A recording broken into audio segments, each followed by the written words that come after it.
Hi guys, one day exam factory में आप सभी का स्वागत है। गाइस, आज हम लोग सोशल इश्यूज का सेकेंड पार्ट देखेंगे। ठीक है, इसके पहले जो है हमने आर्ट एंड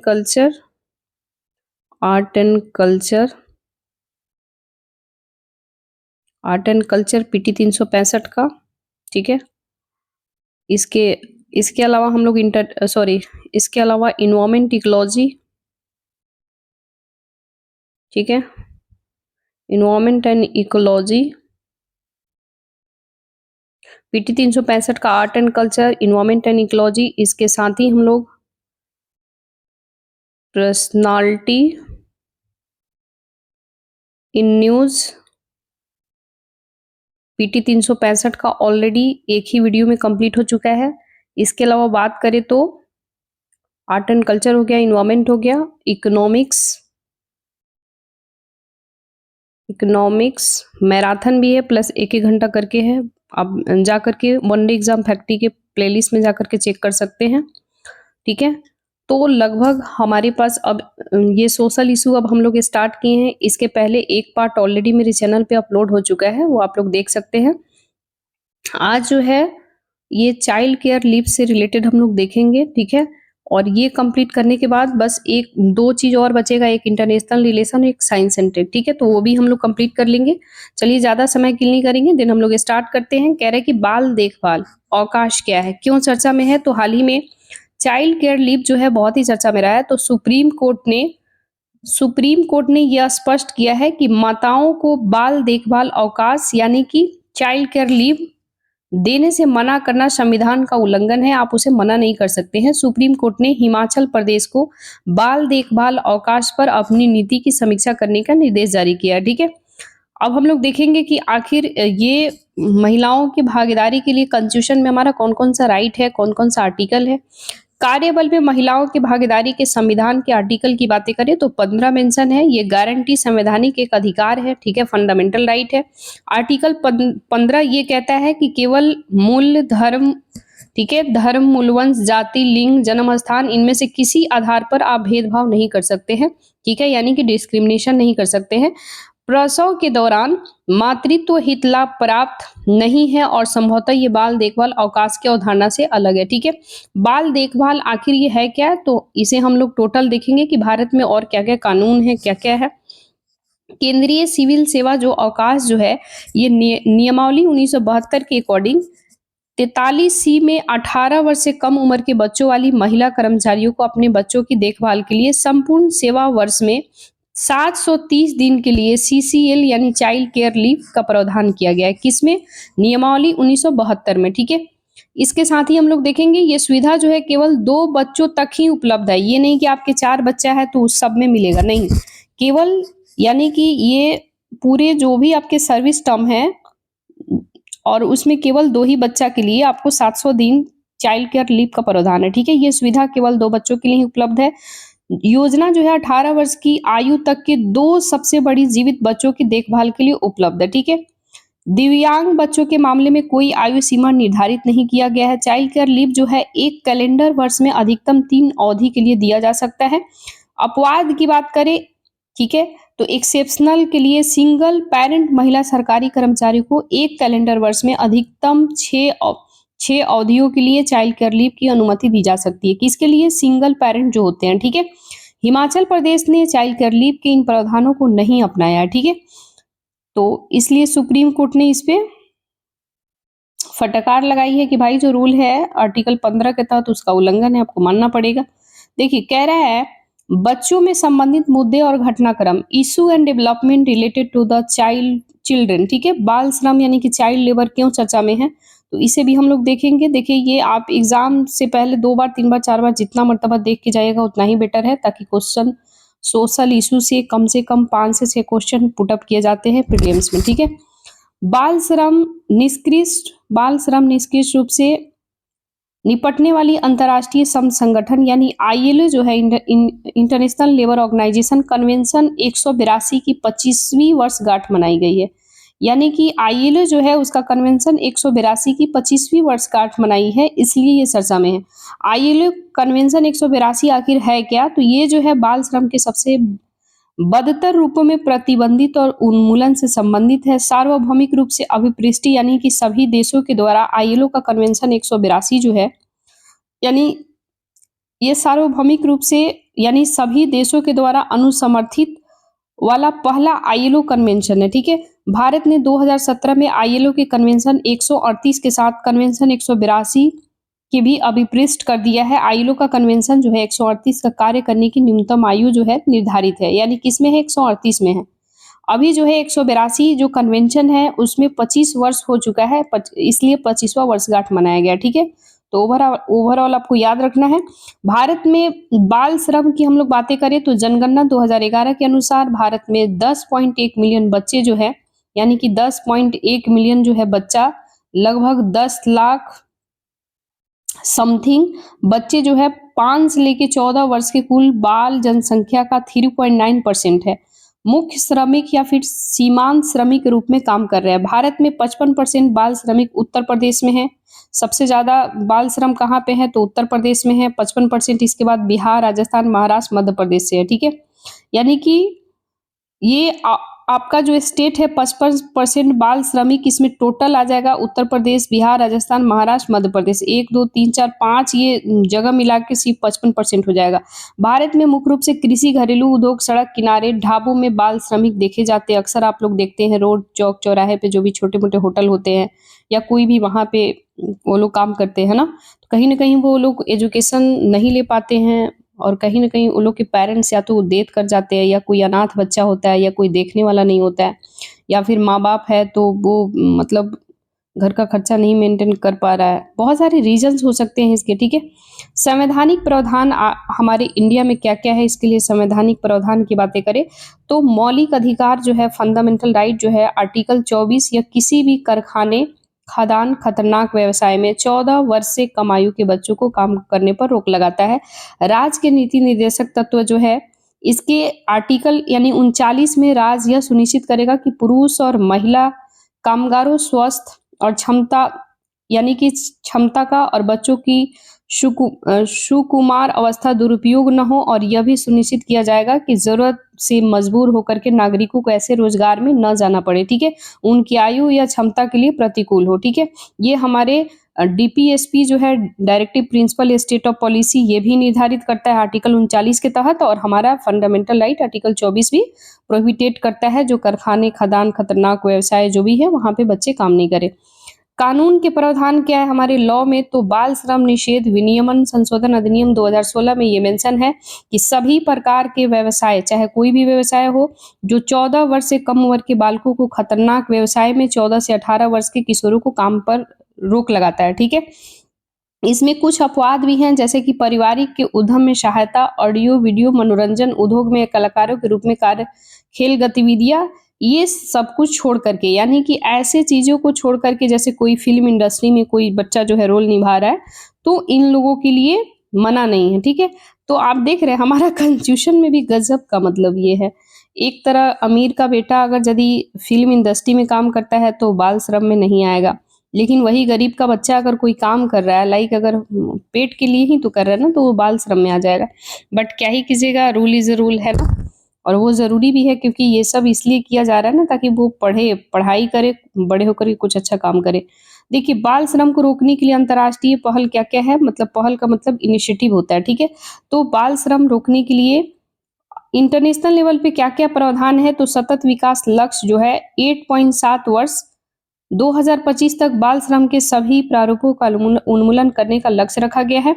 आईएलओ जो है, इंटरनेशनल लेबर ऑर्गेनाइजेशन, बाल श्रम उन्मूलन पर अंतर्राष्ट्रीय कार्यक्रम सभी प्रकार के बाल श्रम रोकथाम और उन्मूलन और बाल श्रम के सबसे बुरे रूपों पर कार्रवाई करने को प्राथमिकता देता है। संयुक्त राष्ट्र बाल अधिकार अभिसमय की हम लोग बातें करें तो ये बच्चों को विशेष खतरनाक कार्यों, शिक्षा में बाधा डालने वाले रोजगार सुरक्षित रखने का प्रावधान करता है। इसके साथ ही सरकार को रोजगार की न्यूनतम आयु निर्धारित करने और कार्यों की उचित उपस्थिति को सुनिश्चित करने के लिए बाध्य करता है, मना करता है। ठीक है, इसके लिए एक और भी ऑर्गेनाइजेशन है, यूनिवर्सली रेटिफाइड, ये काम करता है। ठीक है,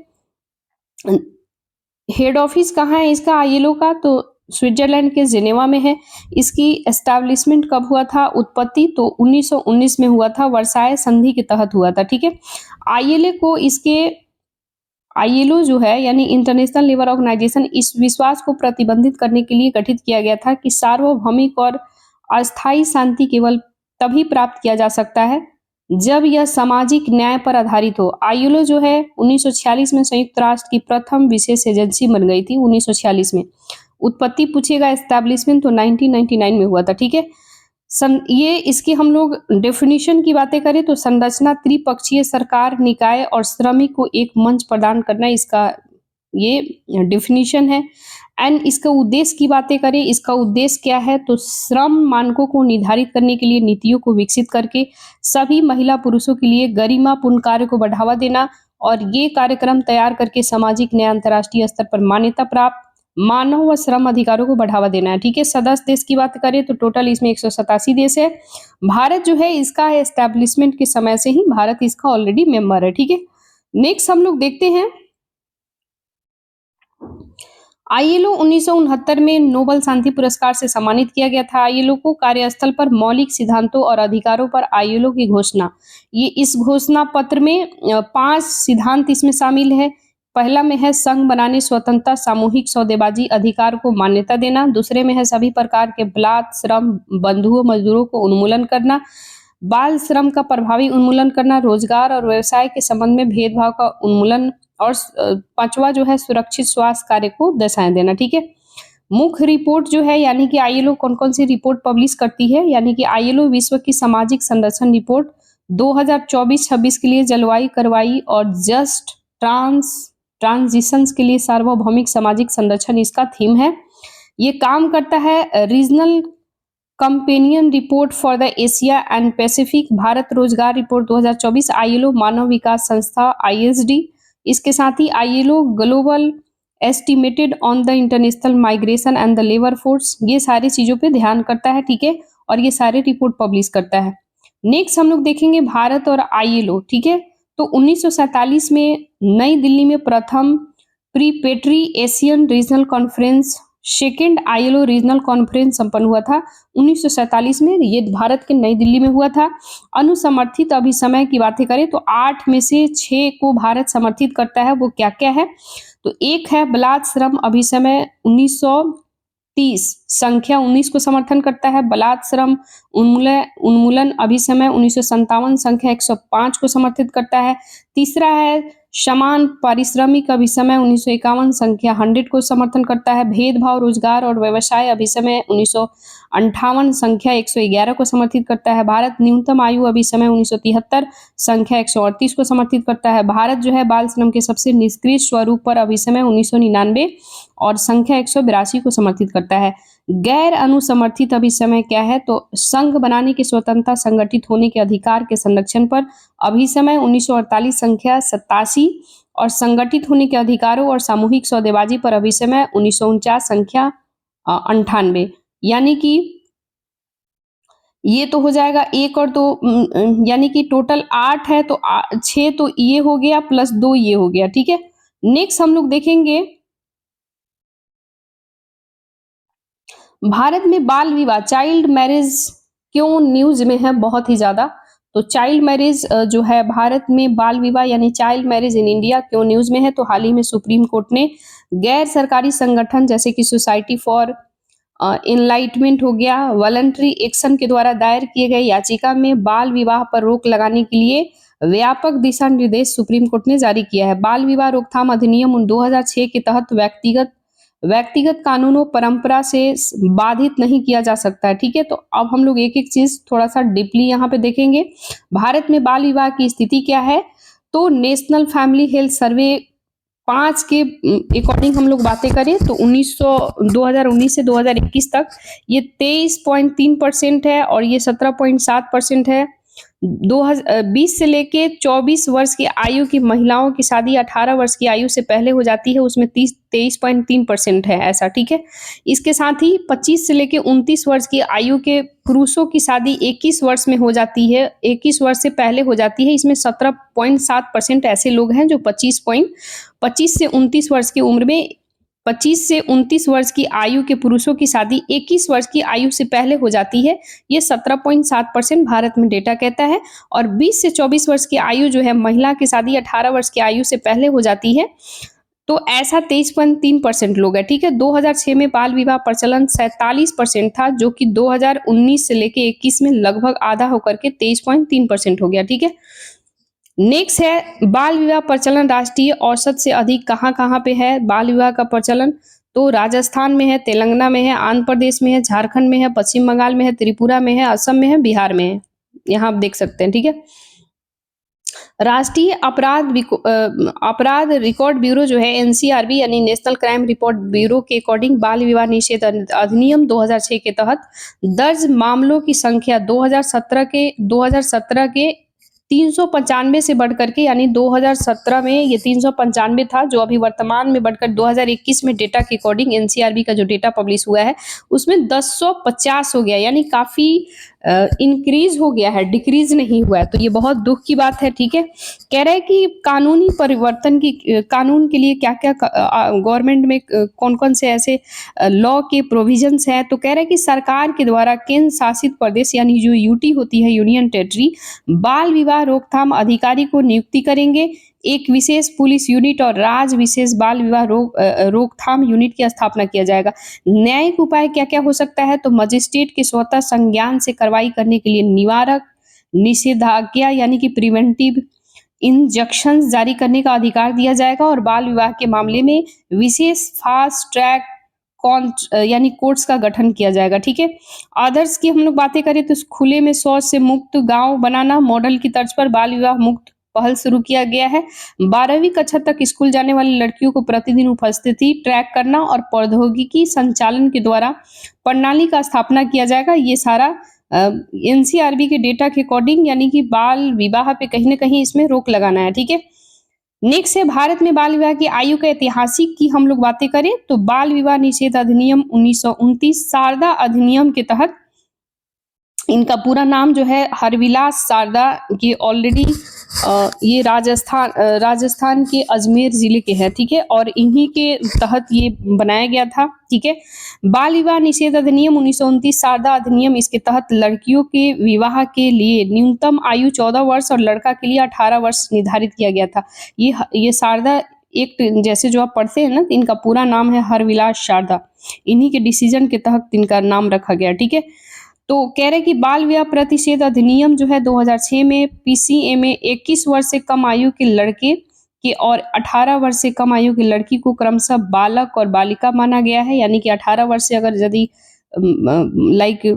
लड़की है, ठीक है, तो बालिका, और 21 साल के है तो बालक है, ठीक है। बाल विवाह निषेध संशोधन अधिनियम 2021, इसका उद्देश्य जो है पीसीएमए के संशोधन करके लड़कियों की विवाह न्यूनतम आयु को बढ़ा करके 21 वर्ष करना है। जया जेटली समिति की सिफारिश के अनुरूप अभी किया नहीं गया है, लेकिन मतलब सांसद में बिल ऑलरेडी रखा गया है, अभी उसे पास हुआ नहीं है, ठीक है। इस पे बात चल रहा है जया जेटली कमेटी की लड़कियों का एज जो है ये 18 वर्ष से बढ़ा के 21 साल कर देना, क्योंकि आप अक्सर देखते हैं कि प्री मैच्योर बच्चा हो जाता है कम उम्र में, बहुत सारे बच्चे डेथ हो जाते हैं, होते भी हैं बच्चा तो उसका दिमाग उतना फंक्शन नहीं करता है, मतलब बहुत सारे सीजन्स है, बच्चे को न्यूट्रिशंस कहीं नहीं मिलता है, माँ बन जाती है उसको बॉडी टूट जाता है, बहुत सारी सीजन्स होती है ना। इसके लिए ऑर्गेनाइजेशन है, प्रोहिबिशन चाइल्ड मैरिज एक्ट है, चाइल्ड मैरिज प्रिवेंशन ऑफिसर्स वगैरह है, ठीक है, इसके लिए काम करते हैं। पीसीएमए की हम लोग बातें करें 2006 के प्रावधान क्या है, इसका उद्देश्य क्या है, बाल विवाह को रोकने, पीड़िता को राहत प्रदान करने के लिए कानून बनाया गया है। साथ ही उन लोगों के लिए जो सजा बढ़ाई गई है जो बाल विवाह को बढ़ावा देते हैं और शादी करवाते हैं, ठीक है। पीसीए में जो है 21 वर्ष के कम आयु लड़के और 18 वर्ष से कम आयु की लड़की को बालक और बालिका माना गया है। ये विवाह रद्द किया जा सकता है यदि विवाह के समय नाबालिग रहा होगा, यानी कि अनमैच्योर्ड है, 18 साल से कम है, या लड़का जो 21 साल से कम है, तो रोका भी जा सकता है शादी को।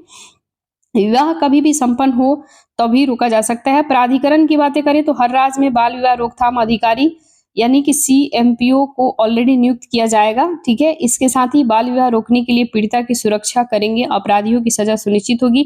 बाल विवाह की रिपोर्टिंग किसे की जा सकती है? नजदीकी पुलिस स्टेशन में आप जा सकते हैं। इसके साथ ही मेट्रोपोलियन मजिस्ट्रेट या फिर प्रथम श्रेणी के न्यायिक मजिस्ट्रेट, चाइल्ड हेल्पलाइन मजिस्ट्रेट वगैरह में आप शिकायत दर्ज कर सकते हैं। निरस्त या फिर रद्द करने के लिए याचिका आप कैसे कर सकते हैं? तो इसके लिए भी प्रावधान है। इसमें क्या-क्या है? तो विवाह से सम्मिलित बच्चे वयस्क होने से 2 वर्ष के भीतर विवाह को रद्द करने की मांग की जा सकती है। विशेष परिस्थिति में जिन बाल विवाह के अदालत के द्वारा रद्द शून्य किया जा सकता है, जब बाल विवाह आयोजना को रोकने के लिए आदेश जारी किए जाने के बावजूद विवाह किया गया हो तो भी रोका जा सकता है। जब बच्चों की उनके कानूनी अभिभावक से बलपूर्वक या धोखाधड़ी से अलग किया गया हो तभी रोका जा सकता है। जब विवाह के लिए औशैक तस्करी या बिक्री की गई हो तभी रोका जा सकता है। दंड क्या-क्या है? इसमें पनिशमेंट क्या मिलेगा? तो ये अधिनियम के तहत अपराध संज्ञान आयोग है, यानी कि गैर जमानती होने के ये निम्नलिखित दंड के भागी होंगे, ठीक है। वह व्यक्ति जो किसी भी बाल विवाह का आयोजन करता है, निर्देश करता है या उसकी सहायता करता है। 18 वर्ष की आयु में 18 वर्ष की आयु से अधिक या वयस्क पुरुष जो कि बाल विवाह करता है, ठीक है। वह व्यक्ति जो बच्चों को कर्ता धर्ता के रूप में जिम्मेदार है, जैसे माता पिता हो गए, कोई गार्जियन अभिभावक हो गया, कोई संगठन हो गया, कोई ऑर्गेनाइजेशन हो गया, तो बाल विवाह को यदि कोई बढ़ावा देता है तो उसके ऊपर कानूनी कार्रवाई होगी, ठीक है। नेक्स्ट हम लोग देखेंगे सहमति की आयु, यानी कि एज ऑफ कंसेंट। ये भी इसी से जुड़ा हुआ है। तो रखमाबाई वाद 1884 में आया था, ठीक है। तो ये जो है मामला सहमति आयु यानी कि एज ऑफ कंसेंट की इसको कहते हैं। वैवाहिक अधिकारों की बहाली यानी कि रिस्टिट्यूशन ऑफ कंजुगल राइट, ठीक है। इससे जुड़ता है महिला की इच्छा और सहमति को मान्यता दिया गया है। फूलन मणि दासी मामला 1889 में आया था। नाबालिग लड़की के साथ वैवाहिक बलात्कार और उसकी मृत्यु हो जाता है, इसलिए ये केस आया था, ठीक है। इस घटना के मद्देनजर मालाबारी ने अभियान चलाया, जिसके परिणाम स्वरूप एज ऑफ कंसेंट 1891 पारित हुआ और इस अधिनियम के तहत सहमति की आयु 10 वर्ष से बढ़ा करके उस समय 1889 में 12 वर्ष किया गया था, ठीक है। इसके बाद है independent thought versus union of India वाद, ठीक है। तो ये केस आता है 2017 में और इस मामले में सुप्रीम कोर्ट आईपीसी धारा 375 के तहत अपवाद 2 के तहत आयु सीमा को 15 वर्ष से बढ़ा करके 18 वर्ष कर देता है और भारतीय न्याय संहिता 2023 का धारा 63 भी ये प्रावधान करता है, ठीक है। नेक्स्ट है सरकार के द्वारा अभी तक क्या क्या उठाए गए हैं। भाई हम लोग तो प्रीवियस में कौन कौन से कानून बने थे, शारदा एक्ट क्या था, है ना, और भी सारे क्या क्या प्रावधान है, कौन कौन केस है, सब हम लोग देख लिए। भाई इसके लिए रोकथाम के लिए गवर्नमेंट ने कौन सा इनिशिएटिव लिया है, यानी कि कौन कौन से इसके लिए कदम उठाए हैं, कौन कौन से इनिशिएटिव है, यानी कि कौन कौन से योजना है, तो हम लोग देखेंगे। इसके लिए भारत सरकार ने किशोर न्याय बालिका की देखभाल संरक्षण अधिनियम 2015 के तहत उन बच्चों की देखभाल सुरक्षा का प्रावधान किया है जिनकी विवाह की कानूनी उम्र से पहले विवाह करा दिया जाता है, जिन्हें खतरा है, ठीक है। इसके साथ ही बेटी बचाओ बेटी पढ़ाओ योजना 2015 में मोदी गवर्नमेंट ने लाया हुआ था। बालिकाओं के जन्म पर उत्सव मनाना, सुकन्या समृद्धि खातों में बालिका के नाम जोड़ना।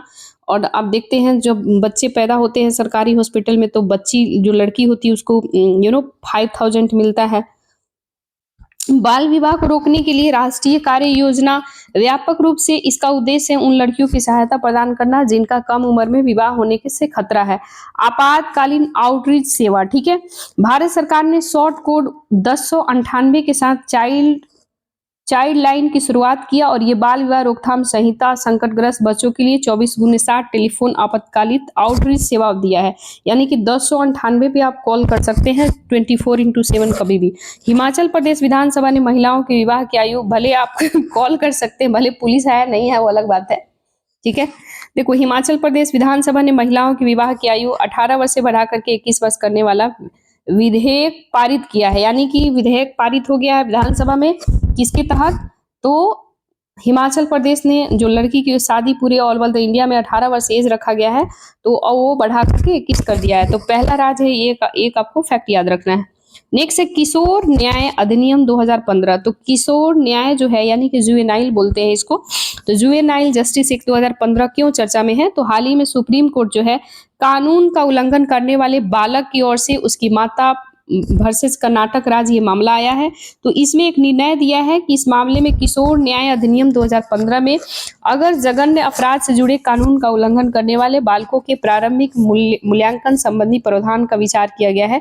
सुप्रीम कोर्ट ने निर्णय से जुड़े मुख्य बिंदु पर अगर हम लोग बातें करें तो प्रारंभिक मूल्यांकन क्या है, इस पर किशोर न्याय बोर्ड जो है आदेश के खिलाफ किशोर न्यायालय सत्र न्यायालय में नहीं है। ये मेंशन है इसमें, अपील दायर की जाएगी जहां भी ये न्यायालय मौजूद होगा। ठीक है, साथ ही सुप्रीम कोर्ट में एक अपील की सुनवाई की प्राथमिकता देने के लिए 30 दिनों के लिए समय सीमा निर्धारित होगी।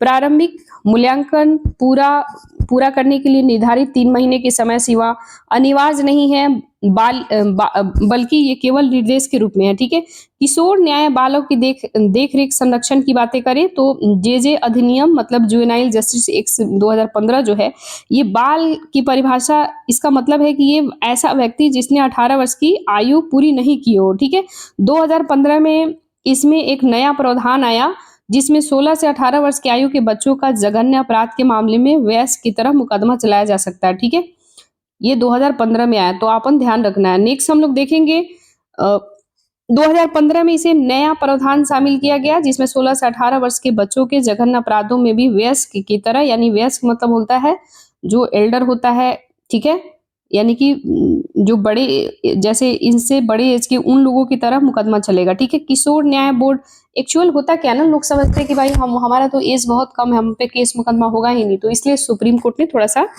कड़ा रुख अपनाया है। किशोर न्याय बोर्ड ये निर्धारित करने के लिए मूल्यांकन करता है कि ऐसे बच्चों पे वयस्क या नाबालिग के रूप में मुकदमा चलाया जाया या नहीं। संस्थागत व्यवस्था यानी कि CCL के मामलों में देखने के लिए प्रत्येक जिले में किशोर न्याय बोर्ड यानी कि JJB, ठीक है, जुवेनाइल जस्टिस बोर्ड जो है, बाल कल्याण समिति की स्थापना का अनिवार्य है। गंभीर अपराध करने वाले 16 से 18 वर्ष के किशोरों के लिए विशेष प्रावधान है जिसमें धारा 15 के तहत जुवेनाइल जस्टिस बोर्ड बच्चों की क्षमता का आकलन करने के लिए प्रारंभिक मूल्यांकन करेगा। ठीक है, अभी वर्तमान में आप देख रहे हैं जो आजकल बड़ा आज मतलब होली के दिन ही आप देखें, होली के एक दिन पहले एक लड़का जो है वो गुजरात में ऑलरेडी लॉ का तैयारी कर रहा है ना, आप लोग न्यूज में देख रहे हो कितना फास्ट 120 के समथिंग स्पीड से गाड़ी चला रहा है, और वहाँ पे बहुत सारे, ये बहुत हर जगह न्यूज़ पे वायरल है, इस इवन द हिंदू में भी पब्लिश है, इंडियन एक्सप्रेस में, हर जगह हर साइट पे, इवन आप लोग शॉर्ट वीडियो में देख रहे होंगे कि कैसे जो है वो मतलब इतना स्पीड से फास्ट में गाड़ी चला रहा है जिसमें एक स्कूटी से जा रही महिला का डेथ हो जाता है। बहुत सारे वहाँ स्कूटी लगाया हुआ है, बहुत सारे गाड़ी है, बहुत सारे लोग हैं, सब कुछ चलते हुए आगे निकल जाता है ना। तो उसमें और जब पुलिस उसको हिदायत लेती है गाड़ी नंबर से पकड़ के, सारा लोग उसको पकड़ता है, तो लड़का जो है ड्रंक किया रहता है, उसका एज एकदम कम है, मतलब एज कम इन द सेंस हम लोग बातें करें, अभी वर्तमान न्यूज़ की हम बातें बता रहे हैं होली के दिन का, जैसे परसों होली था ना, तो परसों की बात हम बता रहे हैं, पूरा न्यूज़ में इवन शॉर्ट वीडियो में तो इतना वायरल हो गया, हर जगह आप देख सकते हैं। तो वहाँ पे वहाँ के वो लड़का जो है ऑलरेडी वो यूपी का है और वो बाहर जा कर के यानी कि लॉ का पढ़ाई कर रहा है, अभी 18 वर्ष लाइक बोले तो उसका पूरा भी नहीं है। तो पता है वहाँ के हाई कोर्ट ने क्या सुनाया है फैसला कि वो लड़का बोला कि भाई एयर बैग था वो फट गया, हम लोग गाड़ी एकदम 50-60 के स्पीड में चला रहे थे, फास्ट नहीं चल रहा था, ऐसा कोई बात नहीं है। पुलिस डाटा वाटा मारा वारा तब जाके ये सब बात, जब नशा उसका टूटा तब कह रहा है कि नहीं ऐसा हो गया, उसके पूरा फेस पे दाग वाग है, बहुत ज़्यादा उसको पिटाई लगी है। भाई सीधी सी बात है, पता है, लेकिन उसमें उस लड़का को 24 घंटा के अंदर बेल मिल जाता है। मतलब स्टेट का हाई कोर्ट है, वो कहता है कि भाई आप 300 नंबर का एसे लिखो, और वो 300 नंबर का एसे लिखता है और उसे छोड़ दिया जाता है। भाई ये कौन सा रूल है यार, किसी की जान चली जाती है। मान लो कोई रोड पे अगर कोई महिला जा रही है या फिर कोई पुरुष जा रहा है, कोई मान लो कि वो घर में इकलौता कमाने वाला है, क्या उसके 300 ऐसे लिखने से उसको तो आप छोड़ दिए, उसका हैबिट थोड़ी ना छूटने वाला है, उसके फैमिली का क्या रिस्पॉन्सिबिलिटी होगा। मतलब अजीब अजीब सी कहानी है, समझ नहीं आता है कि ये लोग कानून को क्या समझ रखे हैं, आई डोंट नो एग्जैक्टली यार। मतलब थोड़ा सा भाई डिसीजन लेना है तो सख्त, अब उनका क्या होगा जो डेथ कर गए, उनको कौन मुआवजा देगा, कोई नहीं है उसके लिए, ऐसे थोड़ी ना होता है यार। बट ये सब सुन के ना अजीब लगता है कि हमारा देश कहाँ जा रहा है। बालक की परिभाषा ये हम लोग देखते हैं, हाँ, तो ये हम लोग देखें धारा 15 के तहत यानी कि जुवेनाइल जस्टिस बोर्ड बच्चों की क्षमता के आकलन करने के लिए प्रारंभिक मूल्यांकन करेगा। प्रारंभिक मूल्यांकन के बाद बच्चों के संबंधित मामला न्यायालय ये तय कर सकता है कि बच्चों के वयस्क के रूप में मुकदमा चलाया जा सकता है या नहीं, ठीक है? ये डिसीजन लेगा। बाल देखभाल संस्था की बातें करें तो ये अनिवार्य है पंजीकरण। बच्चों को आश्रय देने के उद्देश्यों से सभी सीसीआई राज्य द्वारा संचालित स्वैच्छिक या फिर गैर सरकारी संगठन, चाहे उन्हें सरकारी अनुदान प्राप्त हो या न हो, पंजीकृत होना अनिवार्य है, ठीक है? इसके संबंध में अगर हम लोग बातें करें, गैर अनुपालन होने पर गंभीर रूप से दंडित किया जाएगा, ठीक है? जे संशोधन अधिनियम, जे मतलब जुवेनाइल जस्टिस बोर्ड की बातें हो रहा है। ये 2021 में क्या-क्या है?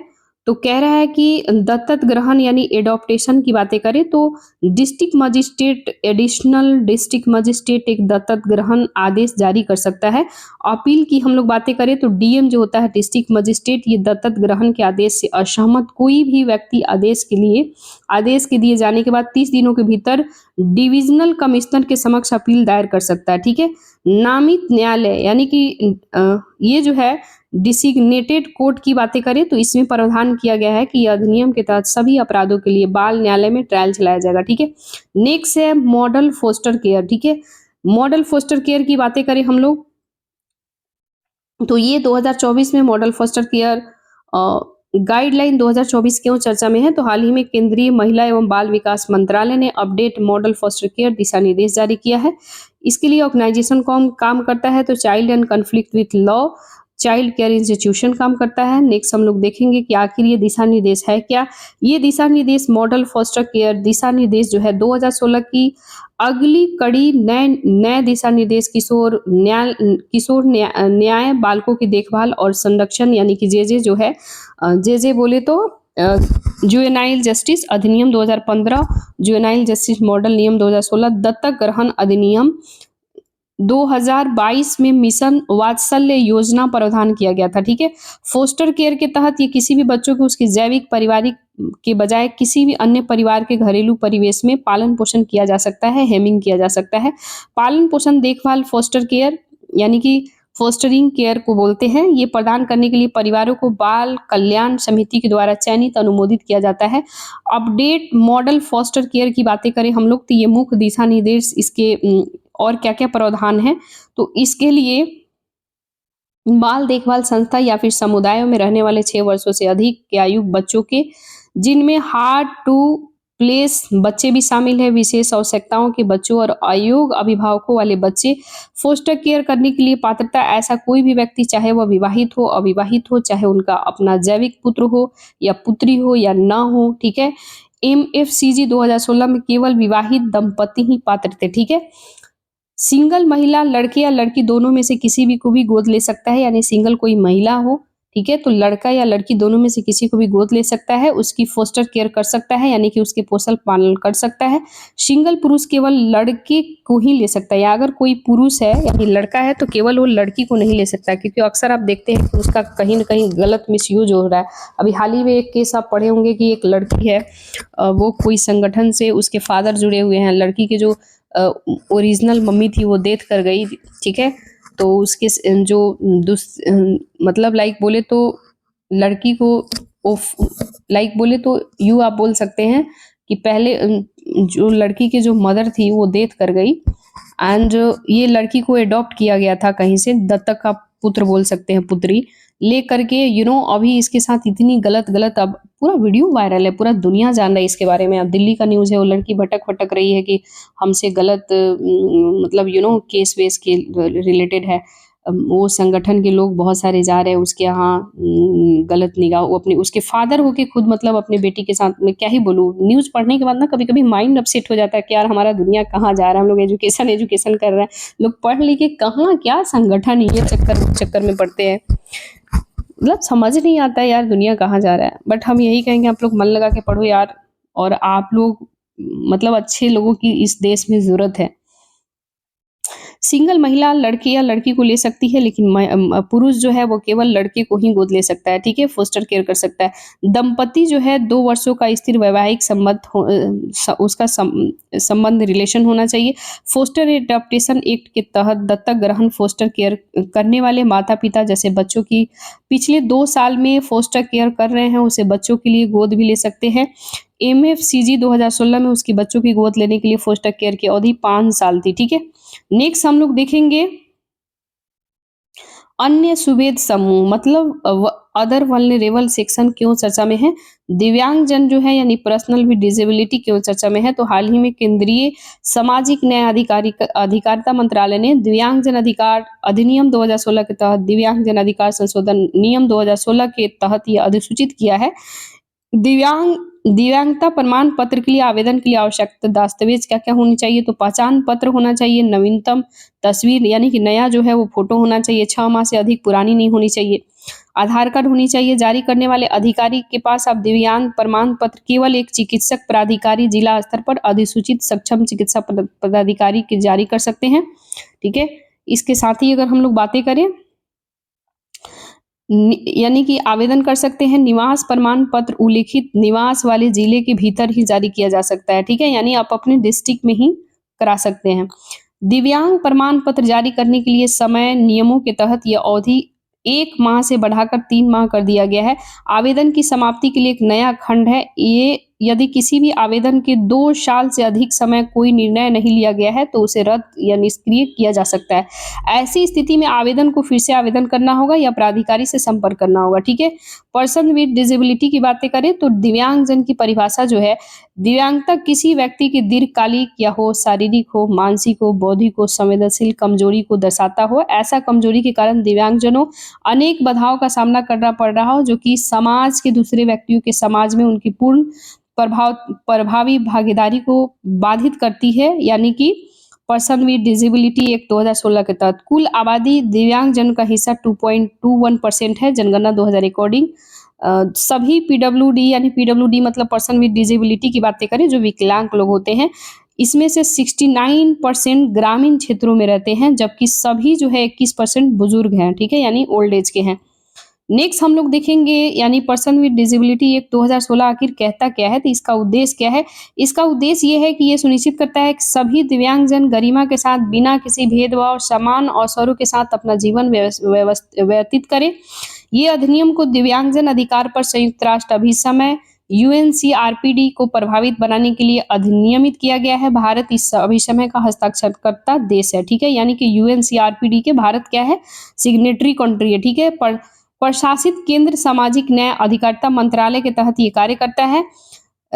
ये जो हम लोग देखेंगे ये अधिनियम के मुख्य प्रावधान क्या है? तो दिव्यांगजनों को मान्यता यानी कि दिव्यांगजन अधिकार अधिनियम ये 2016 में 21 प्रकार के निःशक्तताओं या फिर दिव्यांगताओं की पहचान किया गया है। जैसे कोई एसिड अटैक हो जाता है, एसिड हमला हो जाता है, कोई पीड़ित होते हैं, बौद्धिक दिव्यांगता होता है, ठीक है? मानसिक बीमारी होता है, ये सब इसमें शामिल हुआ है, ठीक है? इसके लिए ऑर्गेनाइजेशन कौन काम करता है? United nation convention of the rights of the person with disability काम करता है, ठीक है? नेक्स्ट हम लोग ये वाला थोड़ा देख लें। रंग आधारित unique disability identification card UDI या स्वालम कार्ड ये क्या है? 40% से कम दिव्यांगता से ग्रसित व्यक्ति सफेद उसका है और पीला जो है 40% से 80% के बीच दिव्यांगता से ग्रसित व्यक्ति को ये पीले इसमें कैटेगरी पीला कलर में रखा गया है। 80% या उससे अधिक दिव्यांगता से ग्रसित व्यक्ति को नीला कैटेगरी में रखा गया, यानी कि जो काफ़ी डिसेबल है बहुत ही ज़्यादा उसका बॉडी 20% ही लाइक वर्क करता है और 80% दिव्यांग है तो नीला में है। पीला जो है 40 to 80 है, सफ़ेद में रखा गया है 40%, ठीक है? नेक्स्ट हम लोग देखेंगे दिव्यांगजनों की अधिकारी सूची क्या है? तो ये सरकार की जिम्मेदारी की दिव्यांगजनों की समानता यानी कि इक्वलिटी, गरिमा, समान के लिए जीवन जीने का अधिकार प्राप्त हो, उन्हें उत्पीड़न न हो, क्रूरता से, अमानवीय व्यवहार, हिंसा, शोषण आदि से सुरक्षा मिले, उन्हें अधिकार है। अन्य अधिकारों में क्या-क्या है? तो घर और परिवार का अधिकार, प्रजनन का अधिकार, मतदान करने का अधिकार, संपत्ति का स्वामित्व का, विरासत का अधिकार। बेंचमार्क की बातें करें तो दिव्यांगजन का अर्थ होता है वह व्यक्ति कम से कम 40% निर्दिष्ट विकलांगता हो, जिसमें हम लोग व्हाइट कैटेगरी में अभी हम ऑलरेडी हम लोग पढ़े ऊपर देखे हैं। जैसा प्रमाणकर्ता प्राधिकारी द्वारा प्रमाणित किया जाता है, ऐसे दिव्यांगता शब्दों यानी कि मेजरेबल टर्म में परिभाषित हो सकती है और नहीं भी। ठीक है। बेंचमार्क दिव्यांगता से ग्रसित व्यक्ति के लिए विशेष प्रावधान है। 6 से 18 वर्ष की आयु के लोगों के लिए निःशुल्क शिक्षा का अधिकार का प्रावधान है। सरकारी अथवा सरकार के द्वारा सहायता प्राप्त उच्चतर शिक्षा संस्थान में कम से कम 5% आरक्षण प्रदान किया गया है।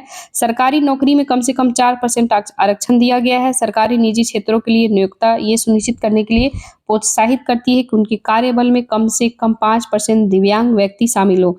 गार्जियनशिप की बातें करें तो गार्जियनशिप में यदि कोई दिव्यांग समर्थन प्राप्त होने के बावजूद भी स्वयं के लिए कानूनी रूप से बाध्यकारी निर्णय नहीं ले सकता है। नेक्स्ट है सीमित तौर पर गार्जियन व्यवस्था यानी कि लिमिटेड गार्जियनशिप करने के लिए प्राधिकरण का गठन नहीं किया गया है। ये संरक्षण दिव्यांगजनों के बीच आपसी समझ विश्वास पर आधारित संयुक्त निर्णय लेने वाली व्यवस्था है और ये व्यवस्था दिव्यांगजनों की इच्छा का पालन करता है, विशिष्ट अवधियों निर्णयों की तक सीमित रहता है। सामाजिक सुरक्षा की बातें करें, सोशल प्रोटेक्शन जो है ये अधिनियम सरकार को दिव्यांगजनों के अधिकारों की सुरक्षा के लिए आवश्यक कार्य यानी कि कार्यक्रम तैयार करने का आदेश देता है और इन कार्यक्रमों का लक्ष्य स्वतंत्र रूप से समुदाय में रहने वाले सक्षम बनाने के लिए एक उचित और जीवन स्तर प्रदान करना होना चाहिए। ठीक है। अधिनियम के प्रभावी क्रियान्वयन के लिए प्रावधान की हम लोग बातें करें, सलाहकार बोर्ड जो है केंद्र राज्य स्तर पर नीति निर्माण के लिए विशेष बोर्ड बनाए गए हैं, विशेष न्यायालय भी हैं। ठीक है। ये अधिनियम के तहत अपराधों की सुनवाई के लिए विशेष न्यायालय का गठन किया जाएगा और अभियोजन नियुक्ति किए गए हैं। ठीक है। विनियामक निकाय की बातें करें तो निगरानी शिकायत निवारण के लिए मजबूत निकाय का गठन किया गया है। वित्तीय सहायता की बातें करें तो राष्ट्रीय और राज्य स्तरीय फंड से दिव्यांगजनों के लिए यानी पर्सन विद डिसेबिलिटी के लिए वित्तीय सहायता प्रदान किया जाता है। मुख्य आयुक्त और आयुक्त की बातें करें तो केंद्रीय और राज्य स्तर पर अधिकारों की सुरक्षा के लिए नियुक्त किए जाते हैं। ठीक है। इसमें दंड की हम लोग बातें करें तो कानून के प्रावधानों का उल्लंघन करने पर जुर्माना लगाया जा सकता है, दंड भी मिल सकता है। ठीक है। नीति और विधान क्या है, योजना क्या है, तो निःशक्त व्यक्तियों के लिए राष्ट्रीय नीति 2006 है। राष्ट्रीय कानून भारतीय पुनर्वास अधिनियम 1992 है। ऑटिज्म, सेरेब्रल पाल्सी, मानसिक मंदता, बहुनिशक्ता ग्रस्त व्यक्ति के कल्याण के लिए राष्ट्रीय न्यास अधिनियम 1999 है। योजना क्या क्या है तो निःशक्त जन अधिनियम 1995 के कार्यान्वयन के लिए योजना है। सुगम्य भारतीय अभियान में इस अभियान को 2015 में शुरू किया गया था। सहायता जो है उपकरणों को खरीद या फिर फिटिंग के लिए दिव्यांगजनों में सहायता, ठीक है, ये प्रोवाइड होता है। नेक्स्ट है दिव्यांगजनों का अधिकार अधिनियम 2016, मानसिक स्वास्थ्य देखभाल अधिनियम 2017, दिव्यांग व्यक्तियों के लिए कौशल प्रशिक्षण के लिए राष्ट्रीय कार्य योजना, दीनदयाल दिव्य पुनर्वास योजना, ये वाला स्कीम है आपका। ठीक है। भारत निम्नलिखित अंतर्राष्ट्रीय पहलों का भी हस्ताक्षर करता है यानी कि सिग्नेटरी बॉडी है भारत। और तो हम लोग देखेंगे कि वर्ल्ड लेवल पे यानी कि पूरे विश्व पे भारत में क्या क्या कौन कौन से है ऐसे यानी कि जिसके साथ भारत सहभागिता है। तो एशिया प्रशांत क्षेत्र में दिव्यांगजनों के लिए अधिकार को वास्तविक बनाने के लिए इंचियोन स्ट्रेटजी को अपनाया गया है। एशिया प्रशांत क्षेत्रों में दिव्यांगजनों को पूर्ण भागीदारी समानता पर घोषणा दिसंबर 1992 में बीजिंग में अपनाया गया था। ठीक है। नेक्स्ट है बिवाको मिलियन फ्रेमवर्क। ये फ्रेमवर्क समावेशी बाधा मुक्त अधिकार आधारित समाज की दिशा में काम कर रहा है। संबंधित सुर्खियों दिव्यांग व्यक्तियों के अधिकार पर संयुक्त कन्वेंशन की हम लोग बातें करें तो यूएनसीआरपीडी पक्षकार देशों के सम्मेलन का 17वां न्यूयॉर्क में आयोजित हुआ था। ये सत्र की थीम है वर्तमान अंतर्राष्ट्रीय स्तर पर भविष्य के शिखर सम्मेलन से पहले दिव्यांगजनों के समावेशन पर पुनर्विचार करना। यूएनसीआरपीडी के बारे में बातें करें तो 2006 में न्यूयॉर्क में अपनाया गया था, 2008 में लागू हुआ था। इसका उद्देश्य है कि दिव्यांगजन के लिए सभी मानवाधिकार, मूल्य स्वतंत्रता, पूर्ण समान उपयोग को बढ़ावा देना, संरक्षित करना, सुनिश्चित करना, दिव्यांगजनों की गरिमा का सम्मान को बढ़ावा देना। दिव्यांगजनों में वे लोग शामिल जिनके चिरकालिक शारीरिक, मानसिक, बौद्धिक, संवेदी दिव्यांगता से पीड़ित हो। ठीक है। पक्षकार की बातें करें तो भारत सहित टोटल 164 हस्ताक्षरकर्ता सिग्नेटरी कंट्री है। ठीक है। नेक्स्ट जो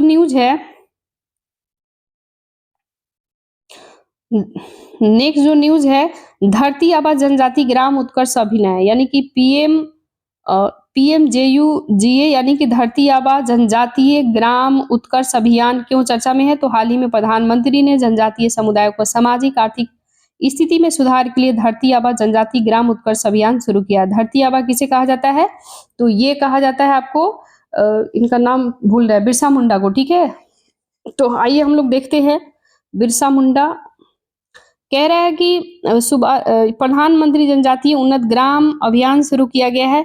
इस योजना का नाम बिरसा मुंडा, जिन्हें धरती आबा के नाम से जाना जाता है, एक जनजातीय नेता थे। इन्होंने ब्रिटिश साम्राज्य का विरोध किया, उलगुलान आंदोलन का नेतृत्व किए। इनका उद्देश्य अलग अलग योजनाओं को एकीकृत लोगों तक पहुंच करना, सामाजिक बुनियादी जैसे कि स्वास्थ्य, शिक्षा, आजीविका अंतराल को समाप्त करने की परिकल्पना में किया गया था, ठीक है। इसका उद्देश्य क्या है? उद्देश्य जो है प्रधानमंत्री जनजातीय आदिवासी न्याय महाअभियान से प्राप्त सीख सफलता के आधार पर जनजातीय क्षेत्रों में समुदायों का समग्र सतत विकास सुनिश्चित करना। वित्त पोषण की हम लोग बातें करें, केंद्रीय क्षेत्रक और केंद्रीय प्रायोजित योजनाओं के तहत अनुसूचित जनजाति के लिए विकास कार्य योजना अनुदान से कार्यकाल की बातें करें 5 वर्ष के लिए है, 2024-25 से 2028-29 तक है, ठीक है।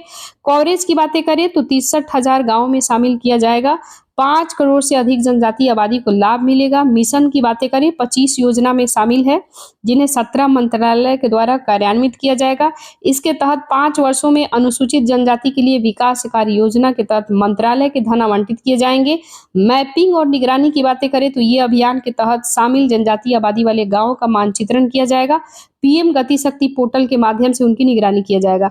इसके लिए ऑर्गेनाइजेशन कौन काम करता है?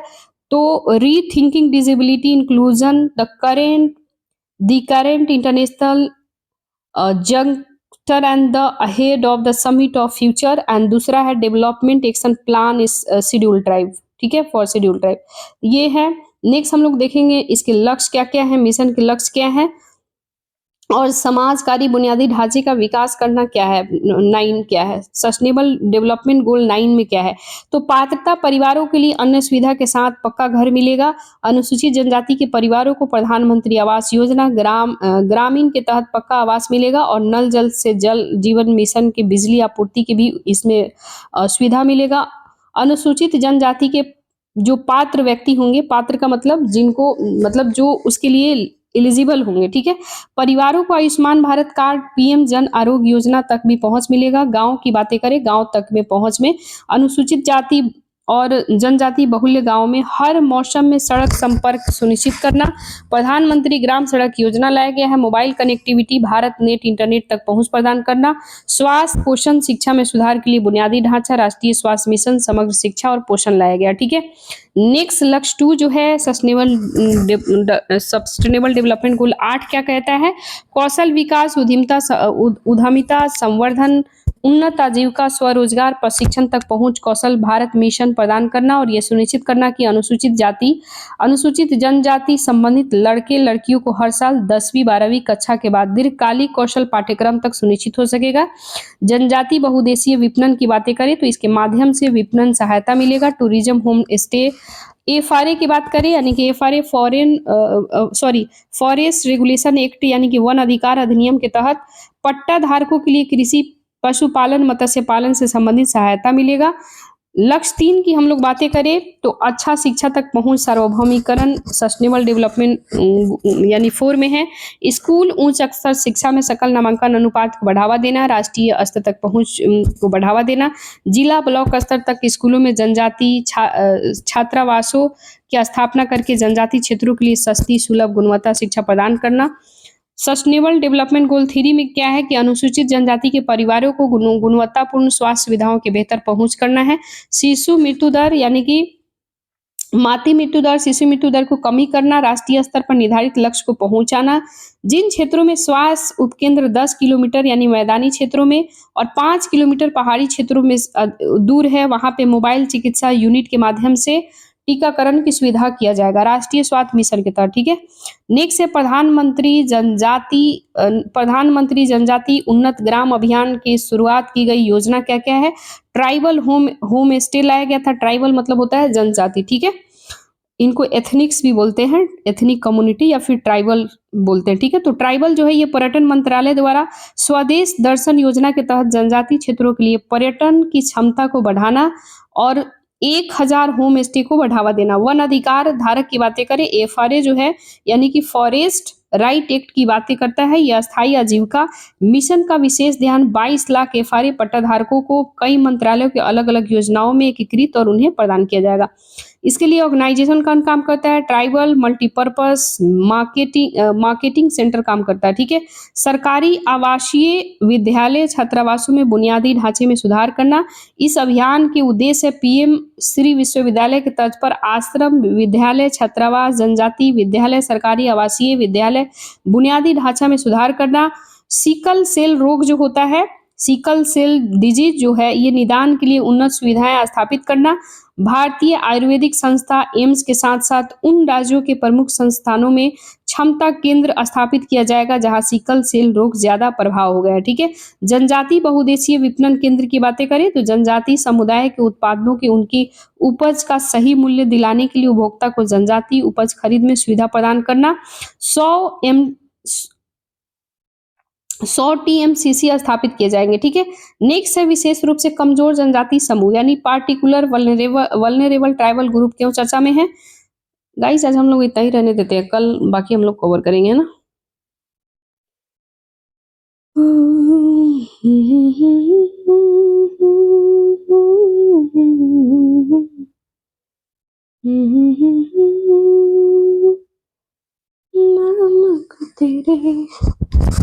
देखो विशेष रूप से कमजोर जनजाति जो है पार्टिकुलर वल्नरेबल ट्राइब, ये हम लोग नेक्स्ट वीडियो में देख लेते हैं। जब तक के लिए मन लगा कि आप लोग पढ़ते रहो, बहुत सारा वीडियो हमने प्रोवाइड करा दिया है एज पर डिमांड्स, है ना। एक रीता सिंह करके एक स्टूडेंट है, उन्होंने बहुत कंप्लेंट कि मैम आप करा दो। मैंने सोचा कि पहले मैं सोशल इशू करा दूं, आप लोग कमेंट में बताया करो। बहुत सारे स्टूडेंट का डिमांड था पीडीएफ का, तो देखो पीडीएफ के लिए हम सोच रहे हैं लाइक उसके लिए टेलीग्राम बनाना पड़ेगा और नंबर का मेरे को ना हिडन करने अभी मैंने लाइक कैसे होता है, क्योंकि आप समझ रहे हो लड़की वाली बात है, दैट मीन्स कोई भी कॉल डायरेक्ट यू कर लेता है, तो थोड़ी सी हम मानते हैं सब ऐसे नहीं होते, बट कुछ लोग ऐसे होते हैं तो क्या ही करोगे, इसलिए थोड़ी सी मन में फियर होती है। बट डोंट वरी, मैं बहुत जल्द पीडीएफ के लिए भी सोच रही हूँ कि कुछ ऐसा करूँ जिससे आप लोग को पीडीएफ में मिल सके। एंड ये वाला जैसे कंप्लीट होता है ना गाइस, 2 बच्चे का इंटरनेशनल रिलेशन और 1 बच्चे का आपको साइंस एंड टेक जल्दी कंप्लीट करा के बहुत जल्द एक तो विजन का हम कराएंगे। और अभी तक जितना हम लोग पढ़े हैं ना, खुद से हमने क्वेश्चन टाइप करके और आप लोग के लिए बहुत जल्द आएंगे, जो काफ़ी इंपॉर्टेंट होने वाला है, जो कहीं ना कहीं एग्जाम में डायरेक्ट पुट ऑन होगा, है ना। लाइक बोले तो जो हम लोग पढ़े हैं उसका उसी बेस पे क्वेश्चन हम खुद से अपने से पुटअप करके और हम आप लोग के लिए लाएंगे, ताकि मेरा मकसद एक ही है कि सबका भाई एग्जाम क्वालिफाई हो, है ना। तो मेरे वीडियो को सपोर्ट कीजिए, लाइक कीजिए, शेयर कीजिए, अच्छा लगे तो अगर जो भी मेरे चैनल पे न्यूज़ एस्पायरेंट हो तो सब्सक्राइब कीजिए एंड कमेंट में सजेशन आप कर सकते हैं, कल कौन सा वीडियो आए कैसा। आप लोग मेरा चैनल नया है, सपोर्ट आप ही लोग को करना है ना। तो ठीक है, जब तक के लिए मन लगा के पढ़ते रहिए। देखो टाइम किल मत करना, टाइम बहुत इंपॉर्टेंट है ना, ये समय दोबारा नहीं आएगा। ठीक है गाइज, जब तक के लिए good night, bye bye, take care of you, मिलते हैं नेक्स्ट वीडियो में।